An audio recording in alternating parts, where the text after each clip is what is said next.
할렐루야, 반갑습니다. 오늘도 지난 시간에 이어서 신약성경 마태복음 24장 24-2편 24-2편 우리 주님께서 말씀하신 대로 종말적 사건들과 대환란에 대한 경고의 말씀입니다. 그래서 전편에서 본문 말씀 본문에 대해서 각 절수마다 다 살펴보았어요. 이제 이 편에서는 이제 1절로부터 3절에 28절까지 그러니까 4절로부터 28절까지에 대한 그 말씀을 종합적으로 좀 살펴보도록 그렇게 하겠습니다. 그리스도께서는 제자들이 먼저 어느 때에 이러한 일들이 있겠습니까? 라고 3절 종말의 시기에 관하여 물었을 때 아무런 대답도 하지 않으셨어요. 그러나 그들이 무슨 징조가 있사오리까 하고 물었던 것에는 충분하게 대답을 해주셨어요. 이는 비록 그 시기는 우리의 알 바가 아니지만 우리는 그 시대의 표적만큼은 분별해야 한다는 것을 의미하는 말씀입니다. 어쨌든 주께서 말씀하신 이 예언들은 먼저 역사적으로 임박한 사건들, 곧 예루살렘과 성전의 파괴, 유대 나라의 종말, 이방 사람들의 구원, 그리고 메시아 왕국이 이 땅에 세워지게 되는 것과 같은 사건들에 대한 것이라 할 수 있어요. 그리고 이 예언은 더 나아가 말세에 있을 심판에 관해서도 우리에게 말씀해주고 있습니다.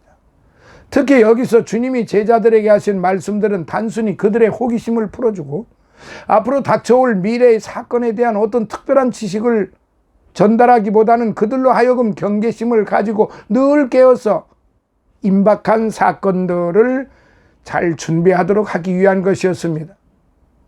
그러므로 우리가 이러한 주님의 뜻을 이해할 때 비로소 우리는 모두가 알고 싶어하는 그때 사랑하시는 성도 여러분, 오늘 저와 여러분들은 그때를 기다리며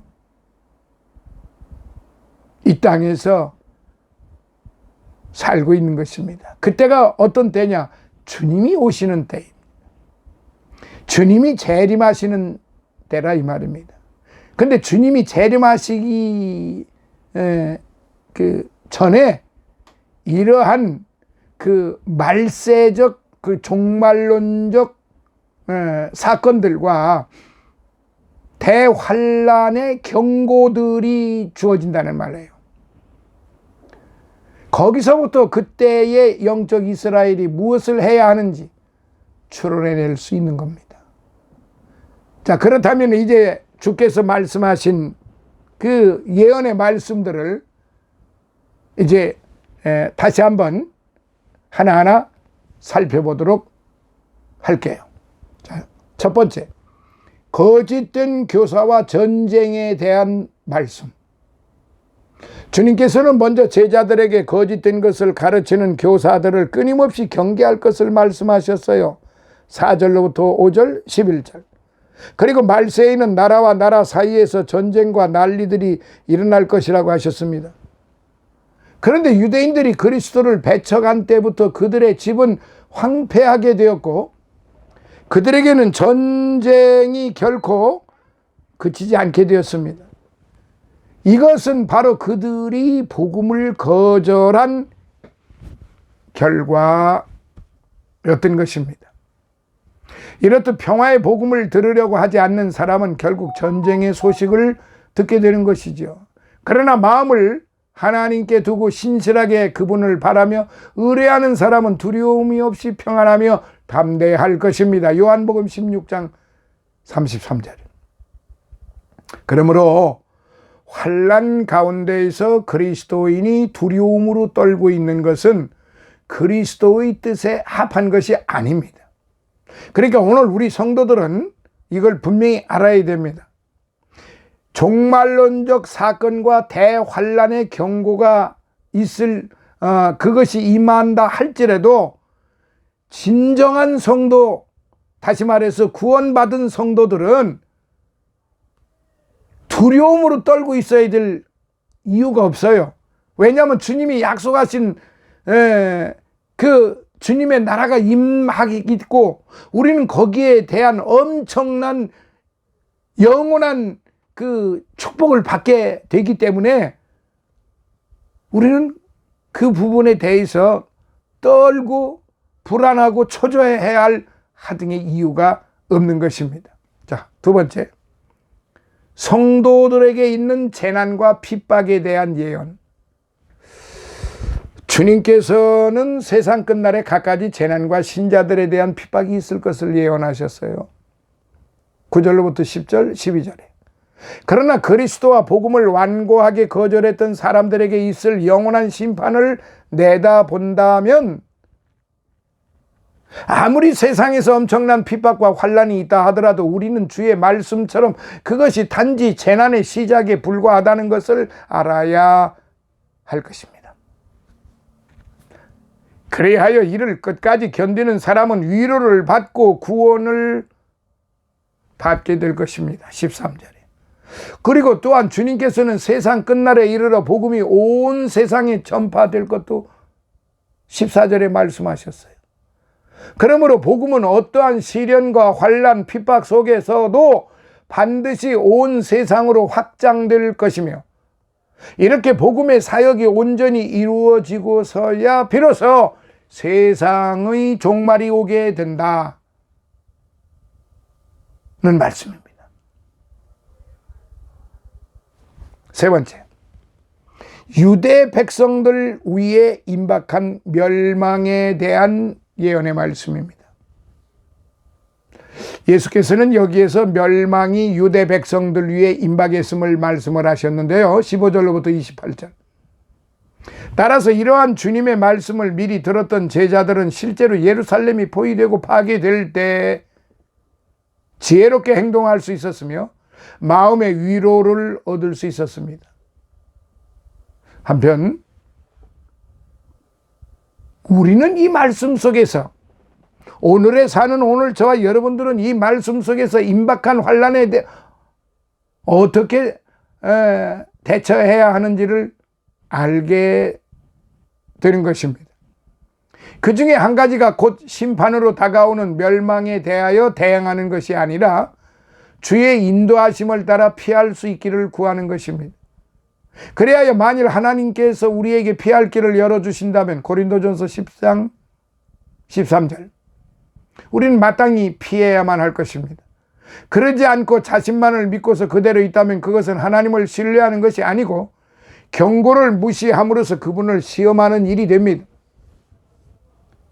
사랑하시는 성도 여러분, 그러므로 여기서 우리 그리스도인들은 사회적으로 여러 가지 고통과 시련을 겪게 될 때 더욱 열심으로 기도해야 한다는 것을 명심해야 합니다.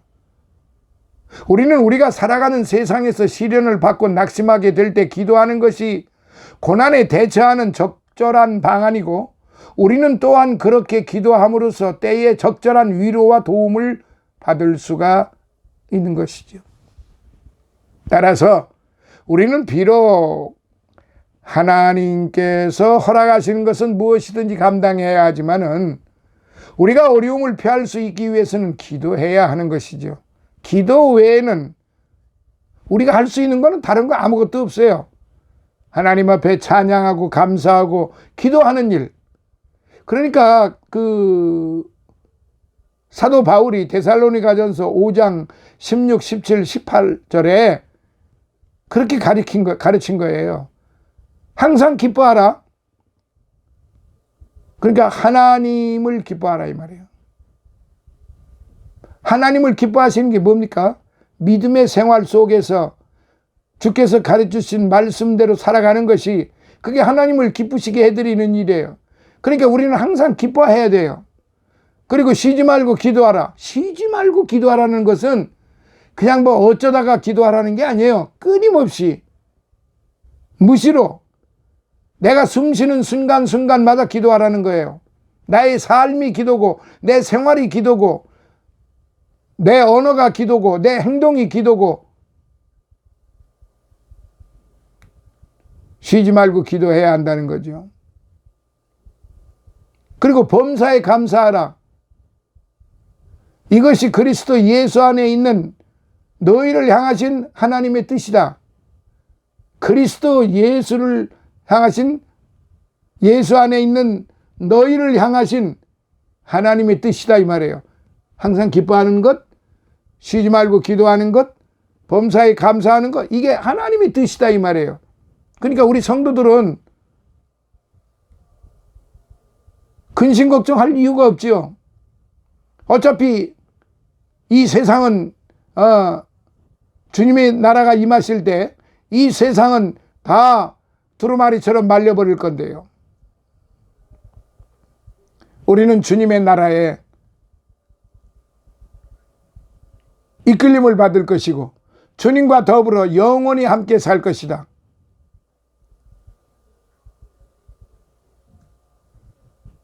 이것이 우리의 입의 말, 마음의 생각, 육신의 행동 그런 정도로 이게 끝나는 게 아니고 실상이 되어야 하는 겁니다. 히브리서 11장 1절 믿음은 바라는 것들의 실상, 그 추상적이 아니에요. 관념이 아니에요. 어떤 개념적인 그런 용어가 아니에요. 실제란 말입니다. 실제. 이것을 믿어야 되는 거죠. 관념, 개념, 추상, 형용사 이런 걸 우리가 믿는 거 아니에요. 우리가 윤리를 믿는 게 아니고 도덕을 믿는 게 아니고 철학을 믿는 게 아니고 부처를 믿는 게 아니고 마호멧을 믿는 게 아니고 우리가 권세를 의지하고 지식을 의지하고 우리가 그렇게 사는 것이 아니에요. 우리 육신은 이 세상을 살아가면서 지혜롭게 최선을 다하면서 살지만은 주님의 나라가 임하시는 때는 그리고 주님의 나라는 그렇게 먹고 마시고 시집가고 장가가고 하는 그것이 아니다 말이에요. 사랑하시는 성도 여러분, 자, 네 번째, 택한 자들의 보호를 위해 환난의 날들이 감해졌다. 택한 자들의 보호를 위해 환난의 날들이 감해졌다. 이 큰 환난 가운데에도 우리가 위로가 되는 말씀이 있어요. 22절, 그것은 바로 택하신 자들을 보호하시기 위하여 그 환난의 날들을 줄이신다는 말씀이에요. 이것이야말로 하나님의 관심이 무엇보다 당신의 백성에게로 집중되고 있음을 분명히 보여주고 있는 말씀이에요. 더욱이 이 같은 사실은 진노 중에서도 긍휼을 잊지 않으시는 하나님의 크나큰 자비의 단면을 보여주는 것입니다. 따라서 우리는 종말의 때 불어오는 고통의 바람으로 인해 불평할 것이 아니라 그 바람을 넉넉히 이기게 하시고 마침내 구원해 주시는 하나님을 대망하면서 감사와 찬송의 생활을 지속해 나가야 하는 것입니다. 우리의 대망은 그리스도의 재림입니다. 우리의 대망은 재림하신 예수님을 통해서 영원히 함께 사는 영생입니다. 그게 우리의 대망이에요. 자, 다섯 번째, 복음이 세상에 순식간에 전파되는 것. 복음이 세상에 순식간에 전파됩니다. 예수님께서는 그날에 복음이 세상에 순식간에 전파될 것을 27절과 28절에 말씀하셨어요. 물론 27, 28절의 말씀은 26절의 미혹자들의 독을 제거하기 위한 해독제로서 주어진 것입니다. 그런 맥락에서 볼 때 인자의 임하심은 모든 미혹자들의 가르침을 폐하는 복음이 아닐 수 없습니다. 실로 이 복음은 번개처럼 갑작스럽고 놀라운 방법으로 전파되는 거예요. 이미 예수께서는 많은 사람들에게 그렇게 복음을 전하셨어. 그런데 우리가 여기서 특별히 주지해야 될 것은 세상의 종말 역시 그렇게 놀랍고도 갑작스러운 것이라는 사실이에요. 더욱이 이것은 죽음이 있는 곳에 독수리들이 모이는 것처럼 틀림없는 일이에요. 실제로 부패한 유대인들을 멸망시키기 위해 예루살렘에 진격했던 로마군은 마치 독수리와 같았으며 그 군대의 휘장도 바로 다름 아닌 독수리였습니다. 여러분들, 로마의 그 군대의 휘장이 독수리, 미국의 상징적인 휘장이, 상징적인 마크가 뭐겠습니까? 독수리입니다.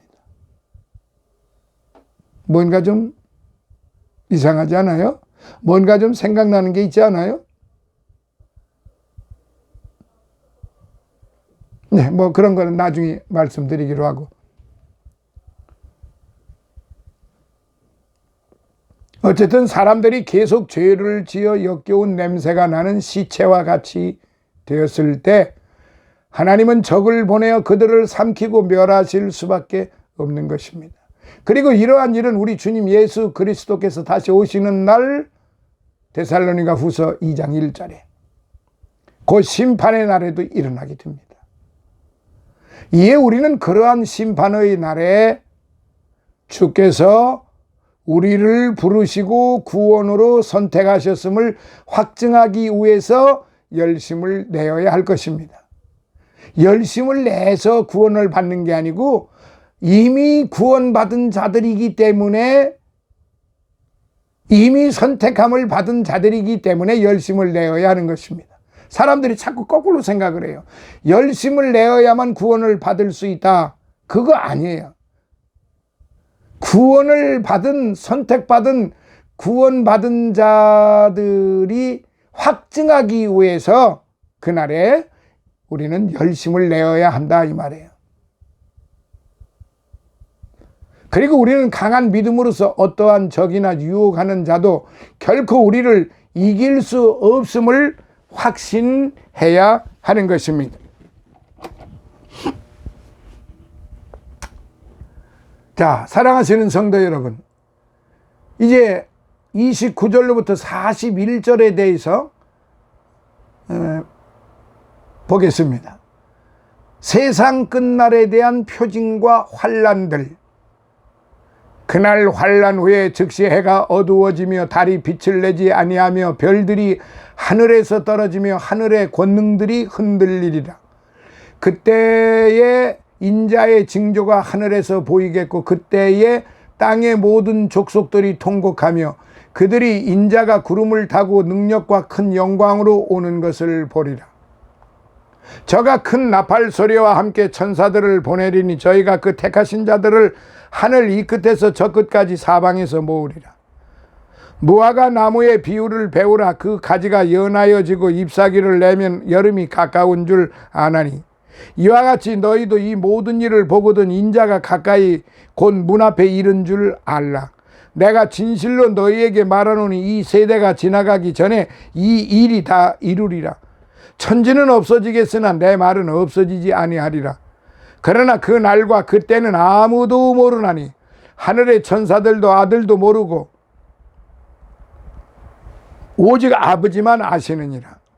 노아의 때와 같이 인자의 임함도 그러하리라. 홍수 전에 노아가 방주에 들어가던 날까지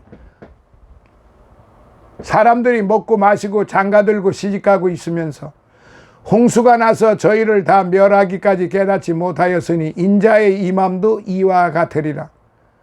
그때에 두 사람이 밭에 있음에 하나는 데려감을 당하고 하나는 버려둠을 당할 것이요 두 여자가 매를 갈고 있음에 하나는 데려감을 당하고 하나는 버려둠을 당할 것이니라. 아멘. 자, 이 부분에 대해서 29절 하늘의 권능들이 흔들리리라. 예수 재림 시에는 공중의 권세 잡은 자 세력이 완전히 괴멸이 되고 예수께서 최후 승리하실 것을 시사한 표현입니다. 30절 땅의 모든 족속들이 통곡하며, 여기서 통곡하다 꼽토는 가슴을 치며 울부짖는다는 뜻입니다. 꼽토. 따라서 이는 예수님을 십자가에 못 박은 유대인과 이 땅의 모든 불신자들이 종말에 당하게 될 처절하고 절박한 상황을 묘사합니다. 구름을 타고 보리라. 초림 때와는 달리 예수님의 재림은 온 천하가 볼 수 있도록 공개적으로 이루어질 것이라는 예언의 말씀입니다. 성경에서 구름은 하나님의 현현과 연관되어 언급되곤 했습니다. 출애굽기 19장 9절, 다니엘서 7장 13절, 31절 큰 나팔 소리. 나팔은 새 해와 새 달을 알릴 때, 절기를 나타낼 때 또는 전쟁을 선포할 때 사용되었는데, 특히 본문의 나팔 소리는 최후 승리의 대찬가라고 할 것입니다. 데살로니가전서 4장 16절. 한편 예수님이 큰 나팔 소리와 함께 다시 오시는 것은 신자들에게는 축복이지만 불신자들에게는 통곡의 소리가 될 것이라는 말씀이에요. 칼빈이 주장했습니다. 32절 무화과나무, 뽕나무과의 낙엽 관목으로 팔레스타인 지방에서 널리 재배되는 과수입니다.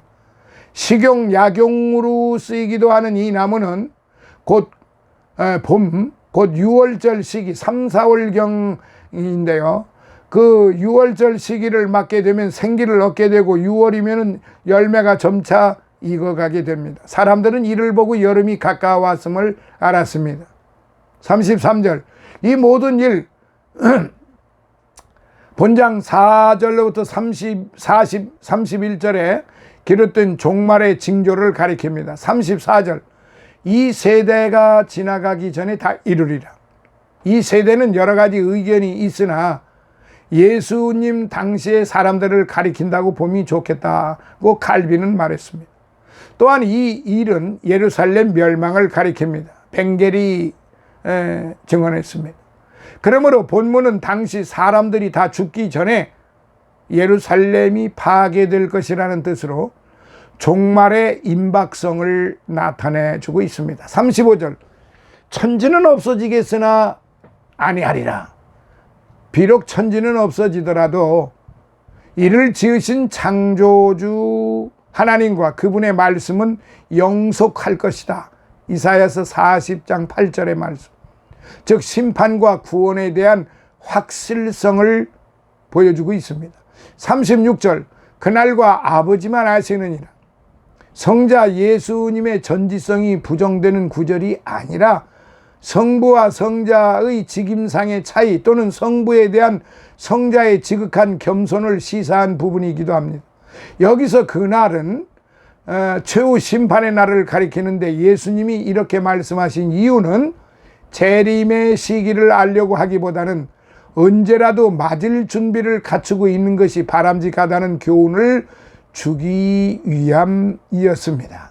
38절 먹고 마시고 장가들고 시집가고 육체적이며 세속적인 것에 정력을 쏟느라 영적인 문제에는 관심이 없는 것을 말합니다. 렌스키가 그렇게 증언했습니다. 39절 다 멸하기까지 깨닫지 못하였으니 죽음의 순간까지도 심판을 깨닫지 못했던 노아 홍수 시대의 사람들처럼 재림 곧 최후의 심판 때 영적인 무감각 상태에 있는 사람들 역시 그러할 것입니다. 자 이제 40절 두 사람이 밭에 있음에 당할 것이니라. 예수님 재림 때에 맞게 될 극명히 대조되는 상황이 벌어질 텐데요. 구원과 멸망 이 두 가지 대명제가 있습니다. 구원과 멸망. 그래서 아무리 절친한 사이라도 심판 날에는 각자의 신앙에 따라 운명의 차이를 가져올 수 있는 것입니다. 그러니까 한 사람은 구원을 받고 한 사람은 멸망을 받고, 이건 내 말이 아니고 성경 말씀입니다. 이유를 달 필요도 없고 불만을 토할 수도 없습니다. 지으신 하나님, 우리를 지으신 하나님께서, 우리를 구원하신 하나님께서, 창조주 하나님께서 그렇게 결정을 하셨기 때문에. 41절 두 여자가 매를 갈고 있음에, 매라는 말은 밀로스라는 말인데요, 두 사람이 힘을 합쳐 돌리는 맷돌이죠. 우리나라는 맷돌이라고 그러죠. 두 사람이 힘을 합쳐 일하다가 하나가 데려감을 당하면 그 충격은 이루 말할 수 없이 클 것입니다. 이처럼 예수님께서는 극명한 대조를 통하여 구원받는 자와 심판받는 자의 정반대되는 운명을 가르치셨습니다.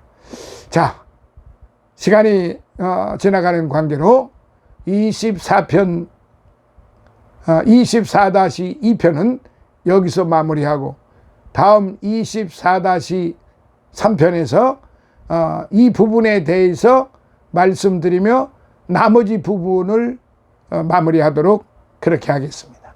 감사합니다. 할렐루야.